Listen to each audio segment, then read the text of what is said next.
C'était le 18 octobre, sur le plateau des chaînes françaises RFI et France 24. Guillaume Soro apparaît à Mincy. Il confirme une annonce faite à ses partisans quelques jours plus tôt à Valence, en Espagne, sa candidature à la présidence ivoirienne en 2020. C'est décidé, je suis candidat. Je suis candidat pour 2020. Un secret de polichinelle, car celui qui a démissionné en février 2019 de la présidence de l'Assemblée nationale pense depuis bien avant l'âge de se raser à la magistrature suprême. Une semaine après sa démission, il lançait une nouvelle structure, Génération et Peuple solidaire, dont il espère un succès équivalent à celui d'En Marche, lancé un an avant son élection à la présidence française par Emmanuel Macron. Leader étudiant, chef rebelle, ministre, Premier ministre et président de l'Assemblée nationale, qui est cet homme qui agite depuis un quart de siècle et malgré son jeune âge, 47 ans, la vie politique ivoirienne? 5 choses à savoir sur Guillaume Soro. En 2014, l'ancien président Laurent Gbagbo publie un livre depuis sa cellule de la Cour pénale internationale. Il y règle ses comptes et notamment avec celui dont il fut le premier mentor politique. Il écrit « C'est aux armes que Guillaume Soro doit sa place. Il devra s'inquiéter si un jour il ne les a plus avec lui. » Ancien leader charismatique du bouillonnant syndicat étudiant à la rhétorique de gauche, la FESI, la Fédération estudiantine et scolaire de Côte d'Ivoire, qu'il rejoint en 1991, celui qu'on surnomme à l'époque le Tché ou Bogota, n'a pas peur de faire parler la poudre. C'est lors de ces années de militantisme qu'il rencontre Laurent Gbagbo, dont il dira qu'il était en avance sur les autres.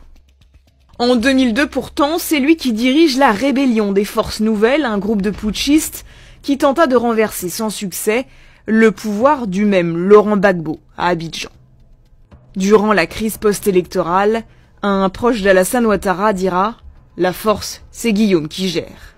À la tête de ses com-zones, il parvient à bouter Gbagbo hors de la résidence présidentielle de Cocody et à le capturer, mais avec l'aide providentielle des forces françaises et de l'ONU à Abidjan.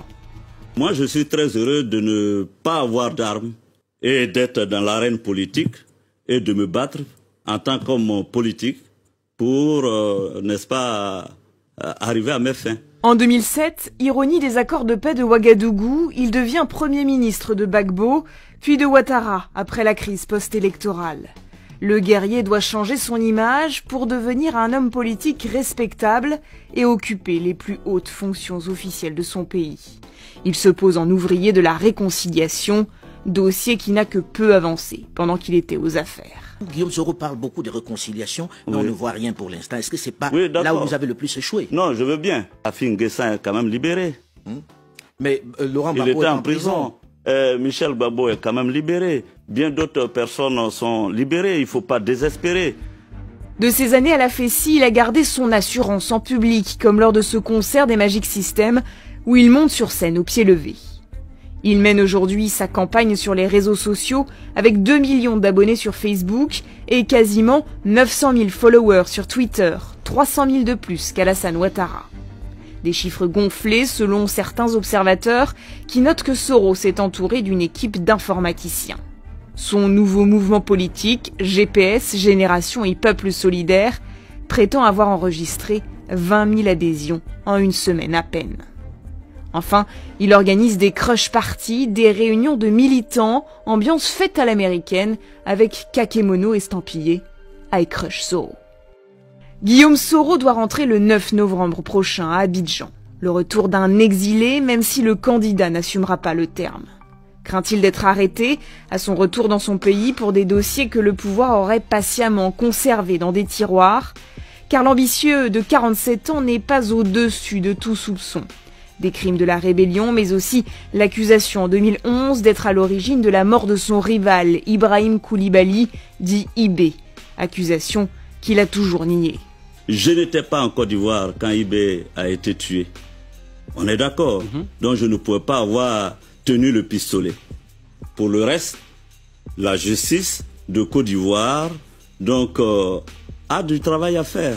Pendant son passage à l'Assemblée, il a dû surfer entre plusieurs écueils judiciaires. La cache d'armes découverte à Bouaké chez son chef de protocole en 2017. Mon directeur de protocole a été en prison Il a été par la suite libéré, donc je ne vois pas en quoi cela me concernerait. Sa mise en cause par la justice burkinabé pour son implication présumée dans une tentative de coup d'État en 2015. Un enregistrement téléphonique dans lequel certains reconnaissaient les voix du président de l'Assemblée nationale ivoirienne et de Djibril Bassolé, évoquait en détail les moyens d'éviter l'échec du putsch de Gilbert Diendéré.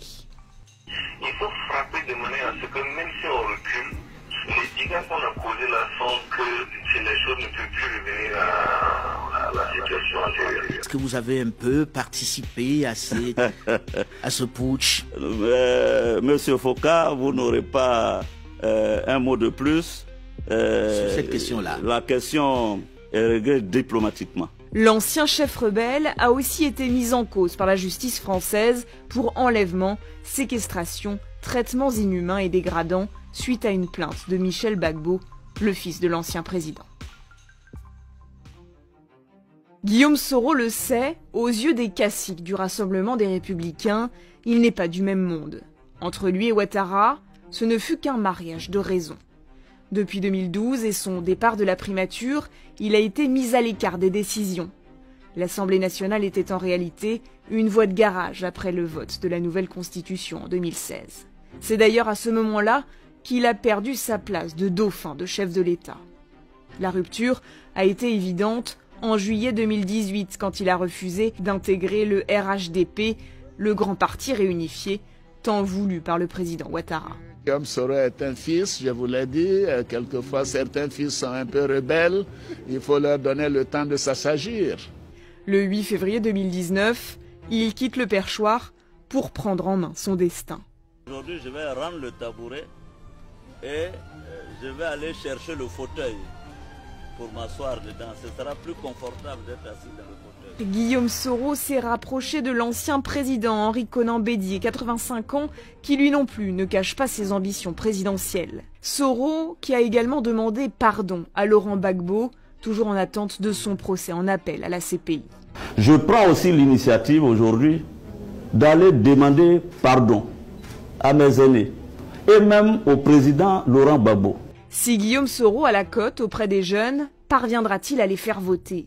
Sur 6,5 millions d'électeurs inscrits, seuls 29% sont des citoyens de moins de 35 ans.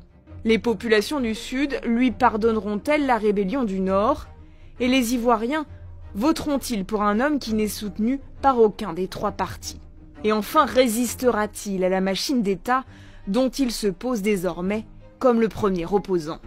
Quand M. Macron, ici en France, lançait En Marche, toute la classe politique était unanime qu'il ne serait jamais président élu. Donc vous espérez être le Macron ivoirien? Non, je n'espère rien du tout. J'espère être le Guillaume Soro de Côte d'Ivoire, élu président en 2020.